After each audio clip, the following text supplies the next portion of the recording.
die kruiskinderkanaal. In die boek van Exodus het Abba met Moses gepraat en baie spesifieke instruksies vir die tabernakel gegee.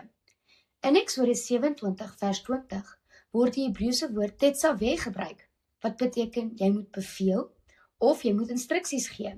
Dit kom van die wortelwerkwoord tsava, wat beteken om te beveel, aan te stel en selfs om te verbind of saam te voeg.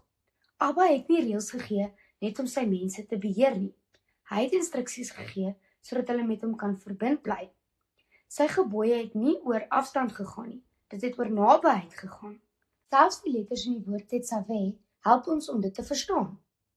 Tav is 'n teken of 'n verbondsmerk, 'n herinnering dat Abba se instruksies deel is van sy beloftes. Tetzadi verwys na 'n regverdige persoon, iemand wat begeer om reg voor Abba te leef. Wav lyk soos 'n hak of 'n verbindingspen en beteken dikwels en. Dit wys vir ons dat gehoorsaamheid ons met Abba verbind. Hy beteken om te openbaar of te wys. Wanneer ons sy weë volg, wys hy homself aan ons. Die woord self leer ons dus. Abba gee instruksies as 'n teken van sy belofte sodat sy mense verbind kan bly. En wanneer hulle gehoorsaam is, openbaar hy homself. Dit bring ons natuurlik by Exodus hoofstukke 27 tot 30. Hier sien ons hoe Abba prakties wys hoe nabyheid moet lyk.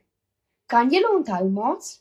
Die tabernakel was die spesiale tent waar hy onder Israel sou woon. In die vorige parasha het ons gepraat oor die bou van die menorah. Nou in hierdie gedeelte gee Abba instruksies vir hoe die menorah gebruik moet word. Die lamp moes voortdurend met suiwer olyfolie brand. Hoekom? Want sy teenwoordigheid in die middel van sy volk moes nie uitgaan nie. Dit was 'n prentjie van 'n lewende, voortdurende verhouding.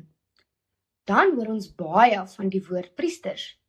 Abba het Moses beveel om Aaron en sy seuns af te sonder en te seën as priesters. Aaron is as hoofpriester aangestel. In Exodus 28 beskryf Abba die pragtige priestelike klere, goud, blou, pers en skarlaken, en die borsplaat met 12 klippe vir die 12 stamme van Israel. Wanneer die hoofpriester in Abba se teenwoordigheid ingegaan het, het hy die name van die volk oor sy hart gedra. Wat 'n mooi beeld! Die volk was letterlik op sy hart wanneer hy naby aan Abba gekom het. Abba het ook instruksies gegee vir offers en vir die wierook wat moes brand. 'n Lieflike geur wat soos gebede na hom opgestyg het. Alles van die lamp tot die klere tot die wierook het een doel gehad. Ek sal onder die kinders van Israel woon. Elke detail wys weer ons tema. Abba wil naby wees en hy wys hoe daardie nabyheid moet werk.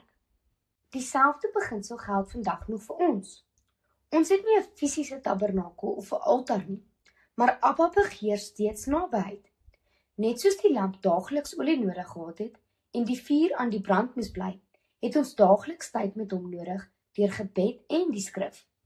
Net soos die wierook opgestyg het, styg ons gebede vandag op. Sy instruksies beskerm steeds die verhouding.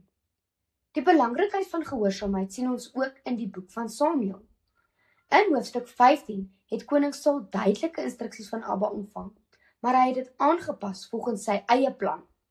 Hy was gedeeltelik gehoorsaam en het toe probeer om dit met offers reg te maak. Maar die profeet Samuel het gesê, om gehoorsaam te wees is beter as offerande.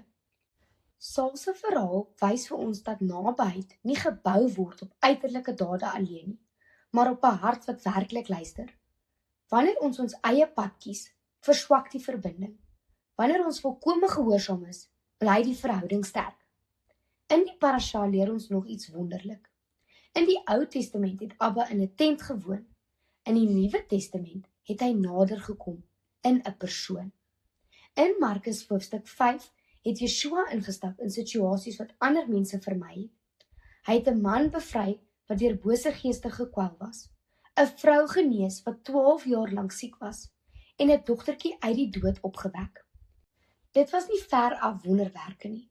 Dit was persoonlike dade van liefde. In Yeshua sien ons dat Abba nie op 'n afstand bly nie. Hy beweeg nader. Hy raak aan wat ander vermy. Hy bring lewe waar daar dood is. Abba se begeerte om by sy mense te woon, het sy volste uitdrukking in Yeshua gevind. en die belofte gaan voort. Hebreërs herinner ons, ek sal jou nooit begewe en jou nooit verlaat nie. En Yeshua is gister en vandag dieselfde tot in ewigheid. Die God wat met Moses gepraat het, wat instruksies gegee het oor lampe en offers, wat Saul reggewys het, en wat tussen die mense van Galilea gewandel het, is vandag nog dieselfde. Sy karakter het nie verander nie. Sy begeerte vir nabyheid het nie verdwyn nie. Die tema bly dus reg deur die Bybel dieselfde. Abba wil naby aan sy mense wees, en hy wys vir ons hoe om naby aan hom te bly. Hy gee sy woord as 'n teken van sy belofte. Hy roep ons tot gehoorsaamheid, omdat dit die verhouding beskerm. Hy openbaar homself wanneer ons in sy weë wandel, en deur Yeshua het hy nader gekom as ooit tevore. Vandag beteken om naby aan Abba te bly, dat ons luister wanneer hy deur sy woord praat, dat ons gehoorsaam is, selfs wanneer dit moeilik is, dat ons eerlik bid, en dat ons vertrou dat hy werklik teenwoordig is. Sy instruksies is nie hindernisse nie, dit is brûe. Sy gebooie gaan nie oor beperking nie, dit gaan oor verhouding. Kom ons bid saam. Abba, dankie dat u naby aan ons wil wees. Dankie dat u vir ons u woord gee, sodat ons kan weet hoe om met u te wandel. Dankie dat u Yeshua gestuur het om naby aan ons te kom. Help ons om u met gewillige harte te gehoorsaam en elke dag verbind aan u te bly. Amen. Shalom!